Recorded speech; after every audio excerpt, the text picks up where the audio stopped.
Welcome to another Monday of No One Gets Away with Anything. Today with you we are Jose Rafael Ochoanetti and Ariana Lopez. Hi, how are you? Hello. It's hot in Madrid. Bro, la semana pasada nos estábamos congelando y Y ahorita esta semana... hoy saqué mis crop tops y dije, babies are coming back. I did, este es mi crop top el día de hoy. Sí, O sí, sea, la camisa de Jose es tipo crop top when he lifts his arms. Yeah. So, Before we start, yes. What are we, Ariana? we're no one. We are Nobody. students, non-professionals, okay? We are professionals in other things, like giving English classes, but not precisely in what we're going to be talking about. So, Exactly. in this particular episodes, we are not sexual experts. We are not sociologists We're or not psychologists academics in or any, academics of any kind. What? We are people who like to have conversations. Así que, por favor, todo lo que vamos a decir con un granito de arena. Si se quieren referir a algún lugar, refírense a los libros que mencionamos. That we're going to reference. Exactly. Very good. Then tell us about the book of today. Okay, so I've been rather, very, very interested with the ideas that have been displayed in several podcast episodes in like the podcast circuit. Sabes que hay un circuito de Sí, podcast, ¿no? bueno, pero es que hay infinitos podcasts. Like, Okay, sí, pero el circuito de podcast, por ejemplo, that I subscribe to es tipo Joe Rogan, Chris Williamson, and the bunch. Tipo Michaela Peterson, Jordan Peterson, etc. Como que that's more or less where I move in terms of podcast stuff that I listen to. O sea, también escucho otros, pero those are like my main podcasts. Whenever somebody gets bumped up to that level, for example, there's like Huberman Lab podcast. He started being interviewed by Joe Rogan, and after Joe Rogan, Chris Williamson, and after that, like David Goggins, the guy that's all like the extreme ownership guy. That guy started with Joe Rogan, and then he went to another podcast, and then another podcast, and it's like they get introduced into this world because the ideas that they're putting out make a lot of sense for what we're talking about, or for the conversation that Joe Rogan and the other elite podcasters want to have. Okay, so this girl, I forgot her name. I don't know her name.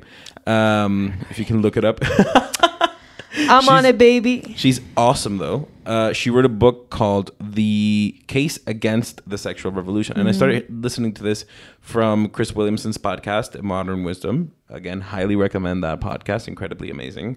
And the point is that this book, I've always had a hard time with feminism in general. Like, and I think a lot of women, we've talked about this a lot. Louise Perry. Louis Perry. Amazing. And she's like super poised. I like that. Like in the interviews, whenever they talk to her, she's like digests the questions, and she answers very, very well. The point being, I don't know if it's been your case, but for me, I've never been able to ascribe to any kind of feminism like 100%. Like, okay, yeah, I buy into this. I buy your idea. Yeah. I think we have that in common. It's like I've also never tried to do so. Because the whole idea of feminism was like so extreme for me that I was simply like, I know where I stand about it, and that's definitely not there. Yeah. So like you understand the idea, like feminism in the equality of both men and women in terms of the law, that's okay. That's something that I think everybody agrees with. Yeah. But the feminism that we grew up with, like the one that was starting to come up while we were growing up, was radically different to that original, form of feminism, at least in my book. No, it was a bit more extreme. Yeah. And so, at least in my adult life, in my university life especially, I have never been able, o sea, en verdad nunca me he sentido cómodo diciendo como que, bueno, sí, tipo, esta autora feminista me encanta. No, tipo, that wouldn't happen. Never happen. Until... Exactly, Louis Perry. No, until her, and basically we just feel like we relate a lot to her ideas, and we're just going to discuss them a bit today. Exactly. So, one of the first things that she says that I found really interesting is that I've read the book, Ariana hasn't, but she thoroughly watched like 2 podcast episodes where they talk about it. And so we wanted to discuss it because the ideas are so enticing. So the first thing that she does in the book is that she compares Marilyn Monroe, to Hugh Hefner. Hugh Hefner was the guy who ran Playboy. Okay, he was, the typical Chad guy. He was the, el perro que conocemos todos, pero multiplícalo por infinito. Okay, and so what she says is like the sexual revolution started the same year that they were born. Okay, so the point is the sexual revolution starts literally the year that they're born, because according to her, the sexual revolution starts with the legalization of the pill. Okay? Yeah, she said that. So Marilyn Monroe dies. Is it Marilyn Monroe? Am I mistaken? I don't know. You're telling me the story. I'm pretty sure it was Marilyn Monroe. Yeah. She dies pretty young. Okay, and she dies probably by her own hand after consuming drugs. Okay, and they say that this is, and the story, generally accepted story, is that she does this because she had been a product. Okay, she had become a product for the world. And then Hugh Hefner, on the other hand, dies late into his 80s and 90s after having been surrounded by women his entire life. Mm-hmm. And she says the sexual revolution is a con for women. It has been. She says it in the book when she told her mother the whole story, the whole theory. Her mom said, women have been conned. And it's like, you have been convincing women that the ideal thing, what you have to do, is follow this path and you will be happy. And the reality is that you end up sad in your 30s, being used and acted on like a product. Yeah. Okay? What do you think? Something that's super interesting that she mentions, like I'm jumping in time till nowadays. She's like, look, before you had this concept of like virginity being holy, and like that's what you should aim for. You should aim to protect your body until you find that one person you want to share it with. While nowadays you have women having to like achieve the how do you get it, the expectations, like cumplir las expectativas de otra persona. Of men, right? Yeah. Meaning that like perhaps this like more predatorial behavior of men, of wanting to sleep with a lot of women and being happy about it, is something that men expect from women as well in order to satisfy their own needs. She speaks about that a lot, and she's like, you cannot be too much of a whore, but you cannot be too much of like a virgin, a pure. You have to be perfectly in between. And she's like, girls nowadays are not aware of these boundaries that you have, but they're there. And you're going to get like called out for either of the boundaries that you choose to like, for any of the extremes, right? So you have the pill, which is, she says, and then in the interview they ask her like, was the pill a bad idea? And she's like, she stops and she's like, look, socially speaking, it's not. It's a good thing. Like, and she wouldn't take it away. Like she says, like I would never say like, don't take your pill, right? Mm-hmm. And she says like, I wouldn't like my life to be determined by me bearing children, having to have 10 kids and being useless all the like part of my pregnancies and the postpartum. Like that's not how I want my life to look. But we still yet need to better seize and understand the dynamics of the pill. It's like the fact that you're not gonna get pregnant does not mean that you need to have sex every time. The fact like if you don't want to have sex, you don't need to have sex, and you don't need to have the same desires men have if you're a woman, or the other way around. Yeah. So the first thing that she does in the book is establish that men and women are different. Exactly. So and that's like the cornerstone of the book, and it's her main attack towards modern feminism. Exactly. I think that's one of the things where we deferred the most from modern feminism. It's like, yes, rights should be the same. You need to have equity, but equity is based on the fact that people are different. And men and women are intrinsically different physically and mentally, and that's something that's hard to deny. Que, por ejemplo, a mí me ha pasado, no sé, estando en mi vida normal, tipo, yendo que si a comprar ropa. Y que si, no compres ropa en la parte de mujeres. Es como que, bueno, si me da la gana comprar algo en la parte de mujeres, puedo comprar algo en la parte de mujeres. Como que I don't think that's a problem. Mi hermano siempre lo dice como que, gender stereotypes. Tipo, he loves breaking a gender stereotype just because a lot of people are like, what are you doing? Oh my God. How dare you? Like, típico de ir a la universidad con las uñas pintadas. Que hay alguien con las uñas pintadas. And the most satisfying thing that I do in my regular life is that whenever I do see a guy with his nails painted, I'm like, oh my God, I love the color. And that's not anything, there's nothing wrong with that. But saying that, for example, the most controversial one is transgender women in sports, in male sports. That part, like not acknowledging that men and women have physical differences. I think I personally believe that men and women are different. And it's clear. And Louis says, how do you pronounce Louis? I would say Louis, but that's... I think it's Louise. But whatever. Perry. Okay. Louise Perry, yeah, because otherwise it would be a man, like, name. But whatever, that's not the point. she speaks about, look, you can have very strong women, but still men like putting that much effort, we're probably going to be stronger than the women. Like, yeah, it's a fact. It uses a Petersonian thing. Like Jordan Peterson draws the comparison a lot when he talks about personality. He's like, who are the most disagreeable people in the world? The 100 most disagreeable people in the planet. They're all men, and they're all in jail. And who are the 100 most agreeable people in the planet? They're all women, and most of them are like severely abused in some way, like taken advantage of in some way. Like either they are like, I don't know. The point is that same thing goes for social sexuality. Okay. And what is social sexuality? Yeah. So social sexuality is the tolerance that one human being has for non-attachment during sexual relations. Casual sex. Yeah. Okay. And basically what the author says is like, look, it's hard to deny that women are way more prone to develop feelings when having casual sex than men. Yeah.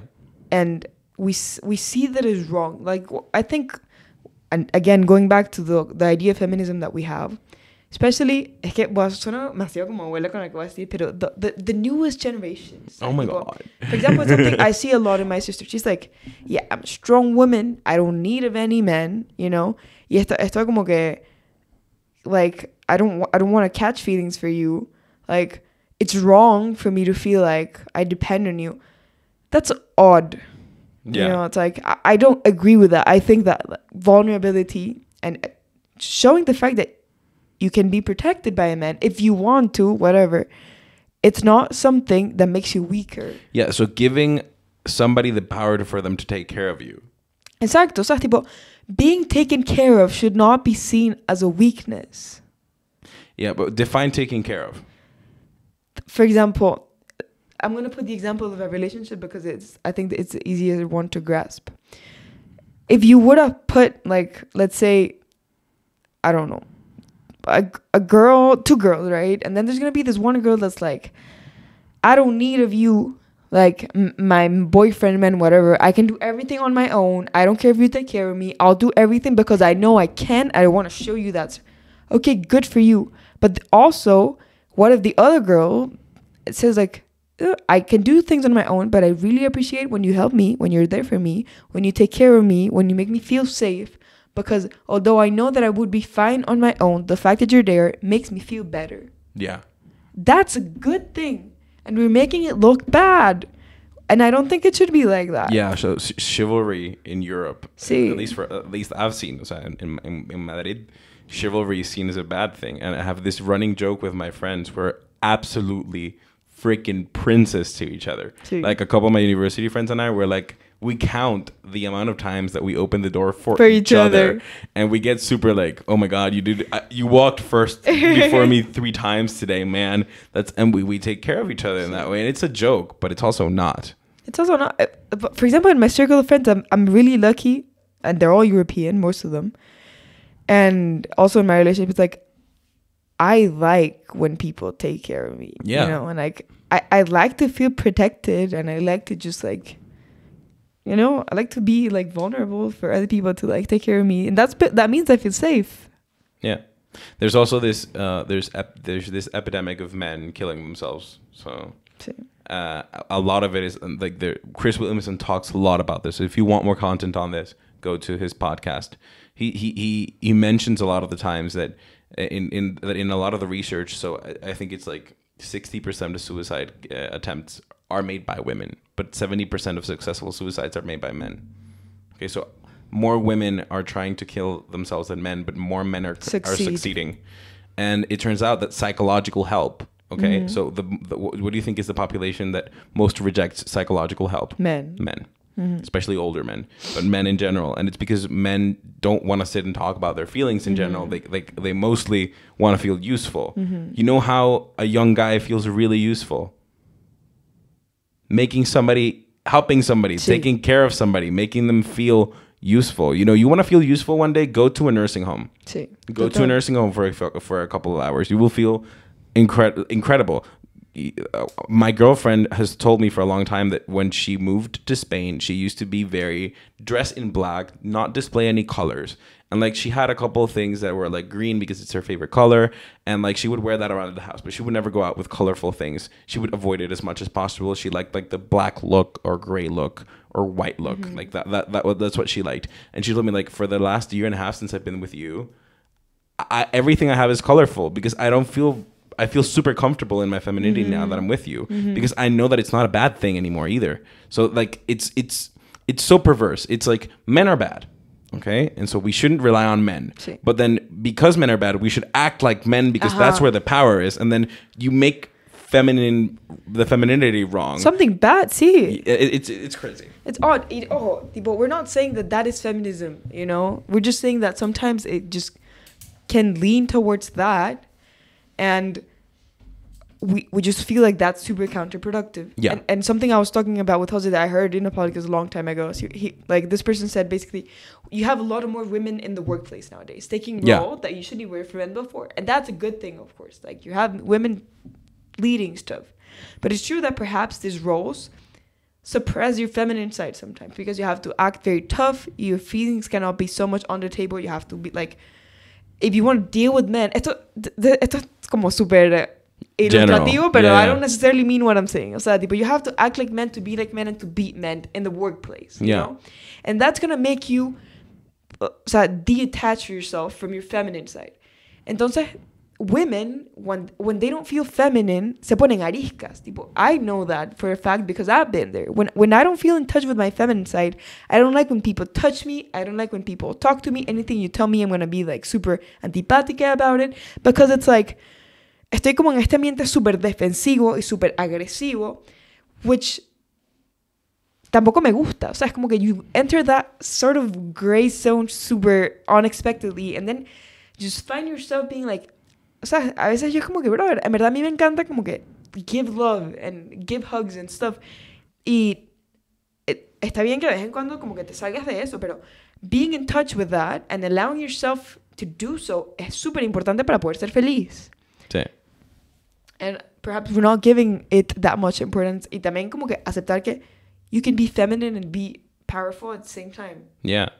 There's a lot of power. To push men away. I told you this before, right before we started recording. If you want to scare a guy half to death, put him in front of a woman he likes. He'll be more self-conscious than he's ever been in his entire life. Like, if women don't think they're powerful, they just have to look around for a bit. They'll find it.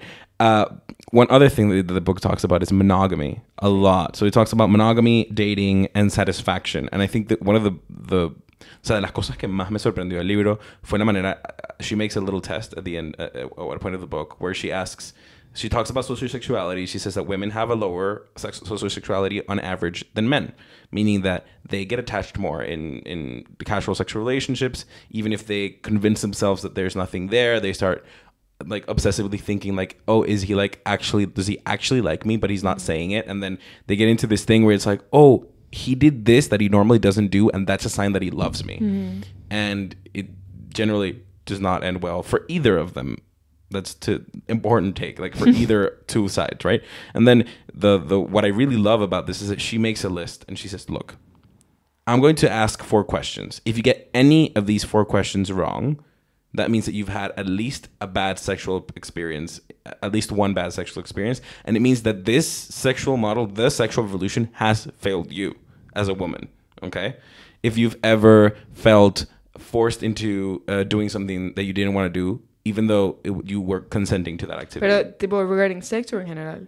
In general. So, Vale, mostly sexual and dating, but like, have you ever felt forced to do something that you were actually consenting to? So like you consented to doing something, but then you feel bad about it. No, es que a ver, eso es super general.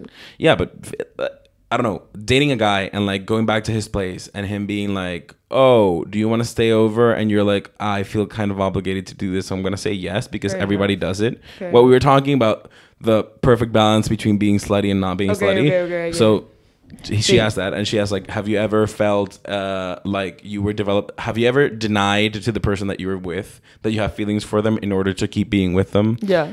The questions, those are the only 2 that I can remember, but the questions were super super ingenious, and I remember saying, oh, I felt like this too. So like I'm probably not I'm definitely not the highest person in social sexuality. I'm probably very low for a man in that sense because I realized this reading the book. I've only had like serious. I've had very few non-serious relationships in my life. Like I don't generally have casual things in my life, and whenever I have had them, it's like I don't like that. So I can empathize a little bit. And then she goes into marriage, which is where this book gets really, really interesting. Okay, so did you remember anything? Basically, she says like she has a chapter of her book called "Marriage is a Good Thing," and she's like, "Look, this is not a religious take. This comes from a secular logic, although it can have some religious background on it." And she speaks about when you have monogamy, you have stability, and even if you want to deny it, if you have a polyamorous relationship, there's going to be jealousy. Right? Yeah.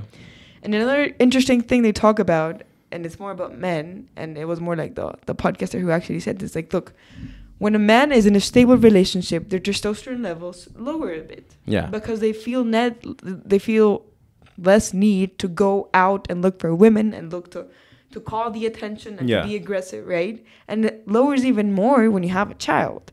So, but they were saying overall, it's like, maybe you have to take the small, like, toll of having to stay loyal to her partner and staying with them, but it's also like an overall benefit for society. Yeah, because the point that he makes is that men who have higher levels of testosterone tend to be more violent also. So one of the best ways to solve male violence is monogamy, which is so crazy.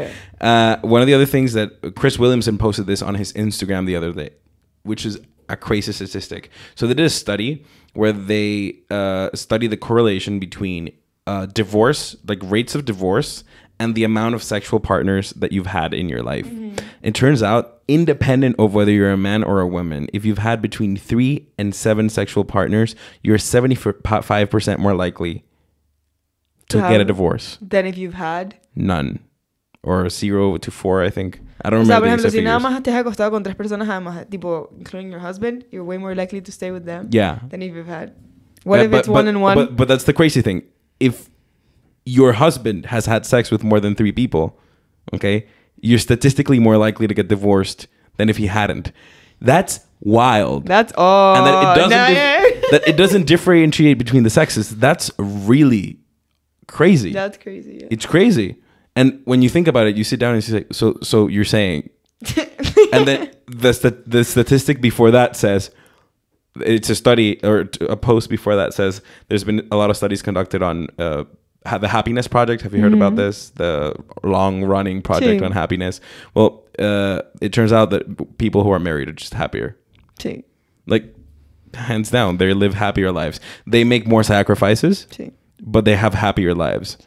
And so, like, it means that the Tinder age is basically going to make us miserable in the future. Bueno, sí, puede ser. And poorer, because divorces make us poorer. That's true. So, something to think about. Sí. Bueno, es que I was having, like, to conclude, estaba teniendo una conversación with my boyfriend, and we were speaking about, like, yeah, the beginning of the relationship is really nice. It's fun. It's flirty and stuff. But there's nothing like being stable and feeling like things are settled. And that you don't have to worry about if the other person like still wants to be there or not. Damn, yeah. And he told me that, and I was like, wow. Look, yesterday, when you have a routine with your partner and you get it down flat and pat, like there's nothing like it. And yesterday I was coming back from work, and my girlfriend and I were going to be crossing the same metro station in like the same 2-minute window.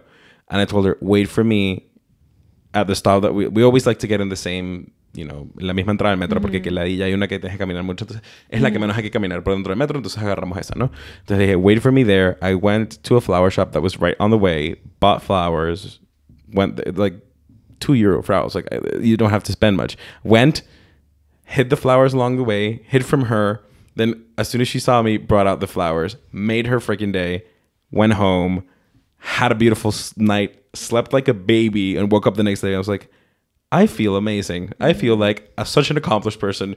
And it's like one stupid gesture. And that's the kind of thing that you do when you're in a like normal monogamous relationship and you're actually like getting, I don't know, like having a really difficult weekend and ending the weekend feeling like, oh, we didn't die.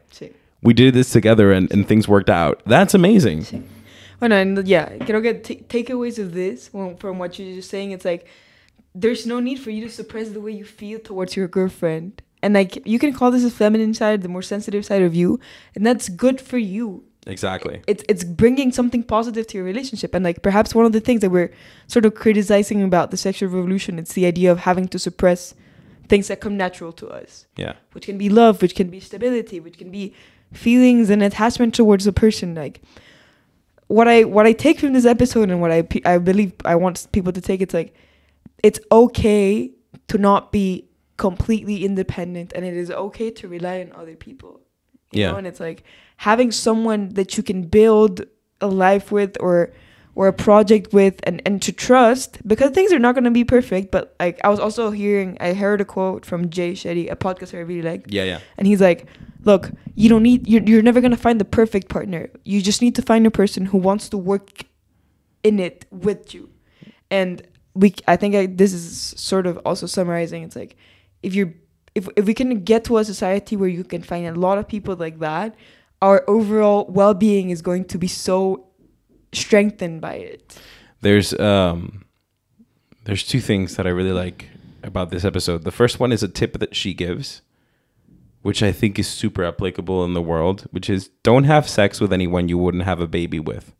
And I think that's like sage advice. I mean, that's we are starting to see the cases of friends of ours who like, oh, she got pregnant and she got an abortion, or she's having the kid, or he got a girl pregnant. And it's like, if you're not willing to have a kid with that person, don't have sex with that person, or at least be extreme. Like, why would you be having sex with someone that you wouldn't want to have a kid with? Es súper superficial. And that, I think that's good. And I think that the other thing that I take away from it is that I think it's, for the first time, I found a brand of feminism that I can agree with.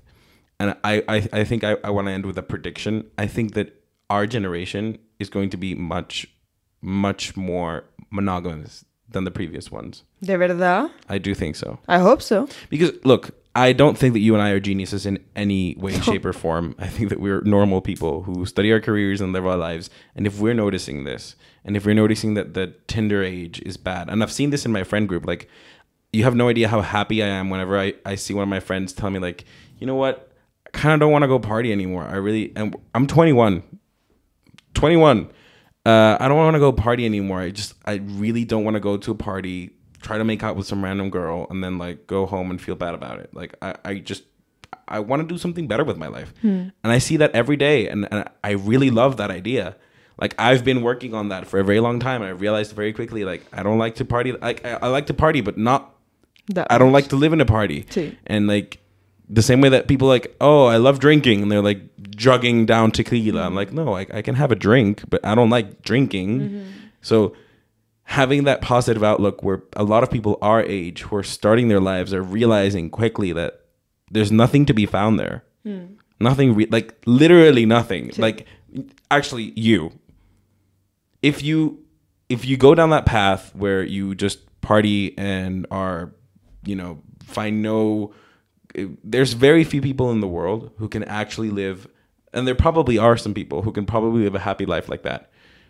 Most people won't. And what you will find at the end of that is you, but after having ignored everything that you actually felt for X amount of years, sí. As long as you want to kid yourself for. Sí, bueno. Y ya para terminar, bueno, X, no importa. No, say it. It's like, I saw a TikTok that's called, like, it's from a podcast that's called Excuse My Grandma. So it's a grandma and a girl, like her granddaughter.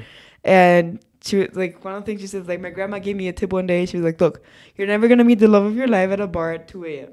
So might as well go home, get some rest, and work on yourself so that you can go somewhere else to meet the person that you actually want to spend your life with. That's awesome. Yeah. Y por otra cosa, unpopular opinion, me encanta, tipo, I like so much better partying, having a boyfriend, than partying being single. Tipo, no tienes idea. Yo lo pienso, es como que ir a una fiesta sin mi novio me da un poco de flojera. Porque es como que him being there is so much fun. It's like, if it's my girlfriends and stuff, super nice. Pero te lo juro, tipo, I think about when I partied before having him, and I was like, such a... Like... I like it way better now. Me too. Like, going out and being like, you know what? Okay, let's leave. It's 3 a.m. Let's go. It's awesome. Exactly. So remember that. No one gets away with anything. See you next Monday. See you next Monday. Remember, we are on Apple Podcasts, Spotify, and anywhere else you get your podcast from. And please give us a like and a subscribe if you're listening on YouTube. Bye. Awesome, 32 minutes. Genial. Yeah.